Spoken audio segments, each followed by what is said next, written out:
যে আমরা এতদিন আমাদের জায়গা থেকে দেখেছি যে প্রশাসন আমাদেরকে সর্বোচ্চ সহযোগিতা করার চেষ্টা করেছে, আইন শৃঙ্খলা বাহিনী তাদের জায়গা থেকে চেষ্টা করেছে, সেই জায়গা থেকে আমাদেরও সর্বোচ্চ সচেষ্ট আমরা রয়েছি তাদেরকে সহযোগিতা করার বিষয়। কিন্তু যেহেতু আমরা একটি যৌক্তিক ও ন্যায়সঙ্গত আন্দোলনের রাজপথে রয়েছি, এখানে আমাদেরকে যদি কোনোভাবে উস্কে দেওয়া কিংবা ছাত্র সমাজের এই যে একটি যৌক্তিক চাওয়া নিয়ে যে একটি মত তৈরি হয়েছে পুরো দেশব্যাপী, সেটিকে বিভ্রান্ত করার বা অন্য কোনো খাতে নেওয়ার চেষ্টা করা হয়, তাহলে আসলে এটি কোনো ভালো ফল বয়ে আনবে না।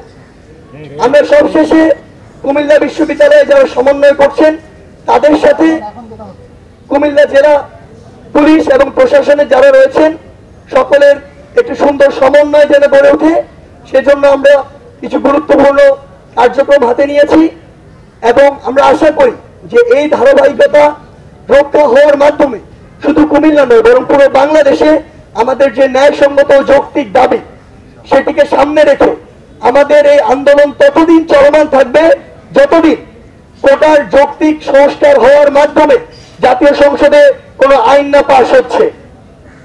এ পর্যায়ে আমরা দেখেছি যে বাংলাদেশের বিভিন্ন স্থানে বিভিন্ন বিষয় নিয়ে হামলা মামলার বিভিন্ন ঘটনা উঠে এসেছে, যেগুলো অনেক বেশি অপ্রত্যাশিত আমাদের জায়গা থেকে। যে আপনারা যেদিন আপনাদের যৌক্তিক দাবি পেনশন স্কিমকে সামনে রেখে সকল ক্লাস বা একাডেমিক কর্মসূচি যেগুলো রয়েছে বর্জন করেছেন, আপনাদের সকল শিক্ষার্থীবৃন্দ আপনাদের সাথে একাত্মতা ঘোষণা করেছে এবং তারা কিন্তু ক্লাসে গিয়ে বসে থাকেনি। এখন আপনাদের সময় এসেছে এটি প্রমাণ করার যে শিক্ষার্থীরা আপনাদের যৌক্তিক দাবিতে আপনাদের প্রতি আপনাদের রায়ের প্রতি শ্রদ্ধা প্রদর্শন করেছে, তাদের যৌক্তিক দাবিতে আপনারা কতটুকু তাদের পাশে থাকেন। আপনাদের দাবি যদি পূরণ হয়েও যায়, তারপরও আমাদের যৌক্তিক দাবি পূরণ না হওয়া পর্যন্ত আমাদের যে ছাত্র ধর্মঘট চলছে এবং চলবে, সেটিকে সামনে রেখে আমরা কিন্তু আমাদের ক্লাস কিংবা পরীক্ষাতে অংশগ্রহণ করব না। এই অপ্রত্যাশিত দৃশ্য যেন আমরা কখনোই না দেখি যে আমাদের কিছু শিক্ষক ক্লাসে গিয়ে বসে আছেন, পরীক্ষার জন্য চাপ দিচ্ছেন। বাংলাদেশের শিক্ষক শিক্ষার্থীদের যে সম্পর্ক উচ্চশিক্ষার ক্ষেত্রগুলো থাকা উচিত, সেটি এখনো ততটুকু নেই যতটুকু থাকা প্রয়োজন। কিন্তু আমরা এটি চাই যে অন্তত এই যৌক্তিক আন্দোলনের সমর্থন দিয়ে আপনারা প্রমাণ করুন যে না, আমরা আগের আমাদের যে পূর্বের অবস্থান সেটি থেকে নিজেকে ধীরে ধীরে শুধরে নিচ্ছি এবং আমরা সামনে শিক্ষক শিক্ষার্থী সকলে যৌক্তিক দাবিতে ঐক্যবদ্ধ থাকবো। পাশাপাশি আরেকটি কথা বলতে চাই, আমরা এই আন্দোলন প্রতিনিয়ত আমাদের দীর্ঘায়িত করতে হচ্ছে, তীব্র থেকে তীব্রতর করতে হচ্ছে, কিন্তু এর দায় পুরোপুরি নির্ভর করে সরকারের উপরে। কারণ সরকার যদি এই যৌক্তিক দাবি মেনে নিয়ে কোটার যৌক্তিক সংস্কার করে সংসদে আইন পাস করে জরুরি অধিবেশন ডেকে, তাহলে কিন্তু আমাদের রাজপথে যেতে হয় না। আমাদের রাজপথে থাকার দায় কোনোদিন আমাদের নয়। সেই জায়গা থেকে বাংলাদেশ সরকারকে আমাদের জায়গা থেকে বিনীত অনুরোধ যে আপনারা ব্যবস্থা করুন, আমরা কিভাবে এবং কত দ্রুত আমাদের পড়ার টেবিলে ফিরে আসবো, আমাদের এই কোটার যৌক্তিক সংস্কার করে সংসদে আপনারা আইন পাস করুন। আন্দোলন স্বতঃস্ফূর্তভাবে গড়ে উঠেছে সারা বাংলাদেশে, সেটা দমনের প্রস্তুতি এবং পরিকল্পনা নিচ্ছে। আমরা বলতে চাই যে আমাদের আন্দোলনটি যৌক্তিক, ন্যায়সঙ্গত এবং শান্তিপূর্ণভাবে আমরা চালিয়ে যাচ্ছিলাম।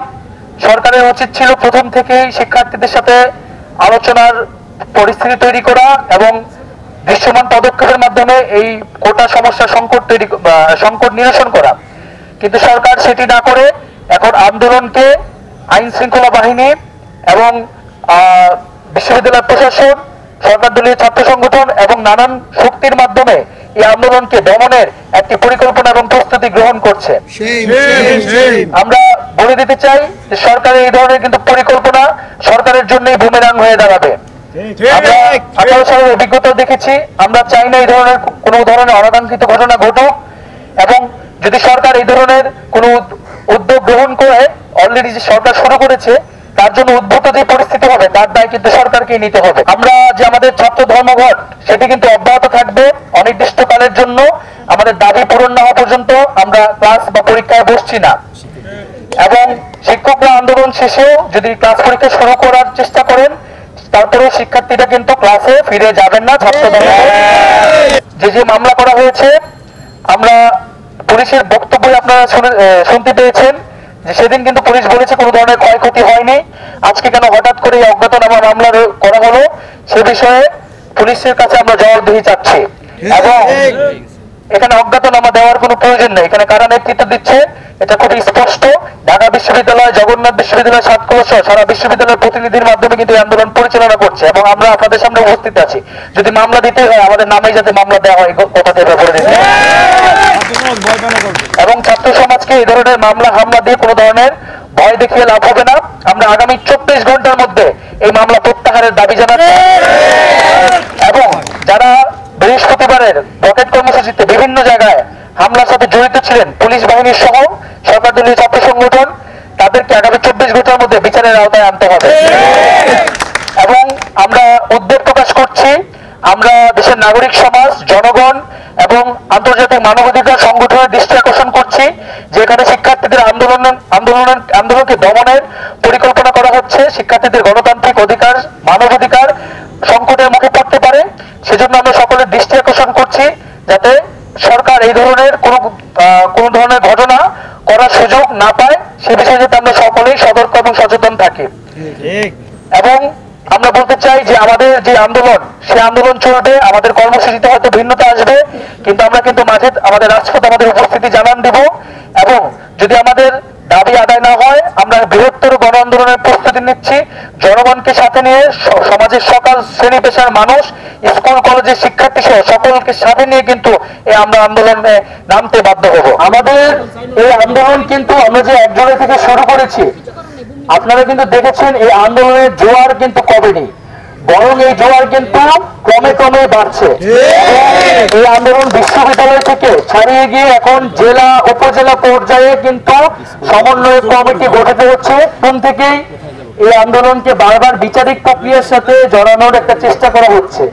বারবার আমাদেরকে বলা হচ্ছে আমরা কেন আদালতে যাচ্ছি না। এ বিষয়ে কিন্তু আমরা বারবার স্পষ্ট বার্তা দিয়েছি যে আদালতে যে বিষয়টি এখন বিচারাধীন সেটি হচ্ছে 2018 সালে নির্বাহী বিভাগ কর্তৃক জারিকৃত পরিপত্র।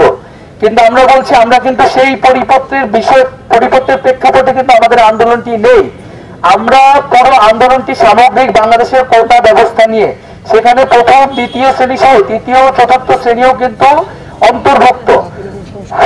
ফলে যে সরকার বারবার বলছে আদালতের দিকে, আদালতে কিন্তু সেটা প্রথম এবং দ্বিতীয় শ্রেণীর কোটা বাতিলের বিষয়টি ঝুলে আছে। সেখানে আদালত থেকে হয় 56% কোটার বিষয়টি আসবে অথবা কোটা বাতিল, দুইটার একটি বিষয় আসবে। আদালত আবার গতকালকে বলেছেন যে এর আগে যে সরকার চাইলে এখানে পরিবর্তন করতে পারবে। আমরা বলছি যে সামগ্রিক কোটা ব্যবস্থার একটা সংস্কার করতে হবে এবং এখানে সরকারের হস্তক্ষেপের সুযোগ রয়েছে। সরকার বারবারই দায় এড়ানোর জন্য আদালতকে ব্যবহার করছে, আদালতকে সামনে রেখে শিক্ষার্থীদের সাথে কালক্ষেপণের নাটক করছে। আমরা মনে করি যে 18 সালের পরিপত্রটি নিয়ে কথা বলা সরকারের জন্য বা আমাদের জন্য সাবজুডিস হবে, কিন্তু সামগ্রিক কোটা ব্যবস্থা নিয়ে কথা বলাটা কখনোই সাবজুডিস হবে না। এটি আদালতের এখতিয়ার নিয়ে, আদালত থেকে মহামান্য আদালতও সেটি নিয়ে কোনো সুস্পষ্ট বক্তব্য দেয়নি। কিন্তু সরকারের অতি উৎসাহীরা এই আন্দোলনকে কর্ণপাত না করা এবং দাবিগুলোকে দায় এড়ানোর জন্য এই ধরনের বক্তব্য বারবার দিয়ে যাচ্ছে। এবং একটা বিষয় সাংবাদিক ভাইদের দৃষ্টি আকর্ষণ করছি যে আমরা দেখছি বিভিন্ন মিডিয়াতে বা টক শোতেও এখানে এই ধরনের একটি ন্যারেটিভ তৈরি করার চেষ্টা করছে। জিনিসটাকে হেডলাইনই দেওয়া হচ্ছে বা এইভাবে প্রেজেন্ট করার চেষ্টা করছে যে আমরা বিচার প্রক্রিয়া অধীন একটা বিষয়ের বিরুদ্ধে আন্দোলন করছি, যেখানে আমরা আন্দোলনকারীদের জায়গা থেকে বারবার এটি স্পষ্ট করছি। তো সে বিষয়ে সংবাদ কর্মী বা মিডিয়ার কাছে আমাদের আহ্বান থাকবে, আমরা যেই ইস্যুতে দাবি করছি সেই ইস্যুকে আমলে নিয়ে যেতে সকল ধরনের আলোচনার আয়োজন আপনারা করেন। অনেকেই সেটিকে জনদুর্ভোগ হিসেবে দেখানোর চেষ্টা করেছে, কিন্তু আমরা ব্যক্ত করতে চাই প্রসব বেদনা যদি সহ্য করতে না পারে সেক্ষেত্রে পৃথিবী সন্তান বিবর্জিত একটি পৃথিবী হতো। আমরা পৃথিবীতে সুস্থ সন্তান জন্মদানের জন্য সাময়িক প্রসব বেদনা সহ্য করতে হয়। আমাদের যে ক্লাস ধর্মঘট যেটি চলছে সেটির পাশাপাশি আগামীকাল আমাদের কর্মসূচি থাকবে গণপ্রজাতন্ত্রী বাংলাদেশ সরকারের জাতীয় সংসদে জরুরি অধিবেশন ডেকে সরকারি সকল চাকরিতে, সকল গ্রেডের সকল চাকরিতে কোটার যৌক্তিক সংস্কারের লক্ষ্যে মহামান্য রাষ্ট্রপতি বরাবর স্মারকলিপি প্রদান এবং গণপদযাত্রা।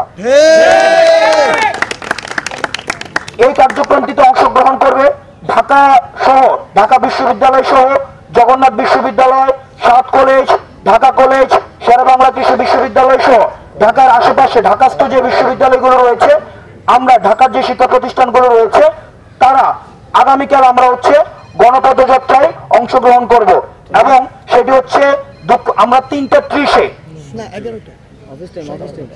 সকাল 11টায় গণপদযাত্রা এবং রাষ্ট্রপতি বরাবর স্মারকলিপি প্রদান সকাল 11টায়।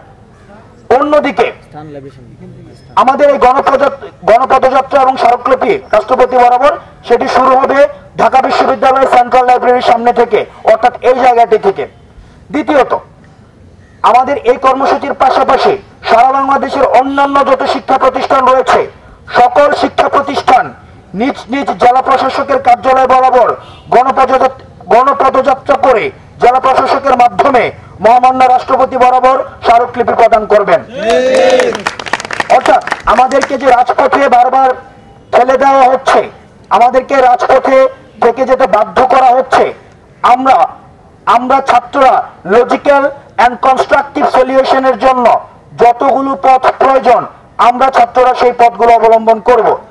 আমরা আপনাদের গণমাধ্যম কর্মীরা যারা রয়েছেন তাদের মাধ্যমে যারা আমাদেরকে ব্লেম দিতে যায়, যারা আমাদেরকে ট্যাগ দিতে চায়, তাদেরকে আমি স্পষ্ট বার্তা দিচ্ছি, আপনারা এই ব্লেমিং এবং গেমিং এর মাধ্যমে আপনারা আপনাদের পদ টিকিয়ে রাখার জন্য, আপনারা আপনাদের স্বার্থ উদ্ধার করার জন্য, আপনারা আপনাদের যেই ঠাকুর শুনতে চায় বা হুজুর শুনতে চায়, হুজুরকে খুশি করার জন্য জনতুষ্টির কথা এড়িয়ে সাধারণ ছাত্রদের কাজ বুঝুন, সাধারণ ছাত্রদের কাতারে আসুন, সাধারণ শিক্ষার্থীদের মতের প্রতিফলন ঘটিয়ে আমাদের দাবির সাথে একাত্মতা করে আমরা চাই আপনারা কোয়ারশনের পরিবর্তে এন্টারটেইনমেন্টের পথ বেছে নেবেন, সাপ্রেশনের পরিবর্তে সলিউশনের পথ বেছে নেবেন। এতদিন পর্যন্ত আমাদের সাথে পিলু পাসিং খেলেছে, পিলু পাসিং অর্থাৎ হাইকোর্ট আমাদেরকে সরকার আমাদেরকে দেখিয়েছে হাইকোর্ট, আর আমরা আন্দোলনের শুরু থেকে আমরা সরকারকে অ্যাড্রেস করেছি যে এই দাবিটি সরকারের কাছে সলিউশনেবল, অর্থাৎ সরকার চাইলে সলিউশন দিতে পারে। এবং এই বিষয়টি স্পষ্ট দিবালোকের মতো স্পষ্ট হয়ে গিয়েছে গতকাল হাইকোর্ট যখন একটি রায় দিয়েছে। গতকাল হাইকোর্ট একটি রায় বলেছে যে this judgment will not impose any bar to the respondents if they increase or decrease the existing quota proportion। আমি প্যারাফ্রেজ করেছি, এক্সাক্ট কোট করি নাই। অর্থাৎ রেসপন্ডেন্টস অর্থাৎ রাষ্ট্রপক্ষ অথবা সরকার যদি চায় তারা এক্সিস্টিং যে কোটা সিস্টেমটা রয়েছে 5টি কোটা রেখে এই 5টি কোটার অনুপাতকে তারা চাইলে সেটাকে ইনক্রিজ করতে পারবে, তারা ডিক্রিজ করতে পারবে, অর্থাৎ তারা পরিমার্জন করতে পারে, পরিবর্তন করতে পারে। অর্থাৎ এই পূর্ণাঙ্গ দায়িত্ব হচ্ছে সরকারের, অর্থাৎ হাইকোর্ট এই বলটি সরকারকে দিয়ে দিয়েছে, অর্থাৎ এখন বলটি হচ্ছে সরকারের কোর্টে। সরকার চাইলেই পরিবর্তন এবং পরিমার্জন করতে পারে। সুতরাং আমরা যারা নীতি নির্ধারক পর্যায়ে রয়েছে আমরা তাদেরকে বিনয়ের সাথে আমরা বলতে চাই, দেখুন এই সমস্যাটিকে আপনারা ঝুলিয়ে রাখবেন না, আপনারা আমাদেরকে রাস্তায় রাখবেন না, আমরা টেবিলে ফিরতে চাই। এটি একটি constructive, comprehensive and logical solution আমরা চাই as soon as possible।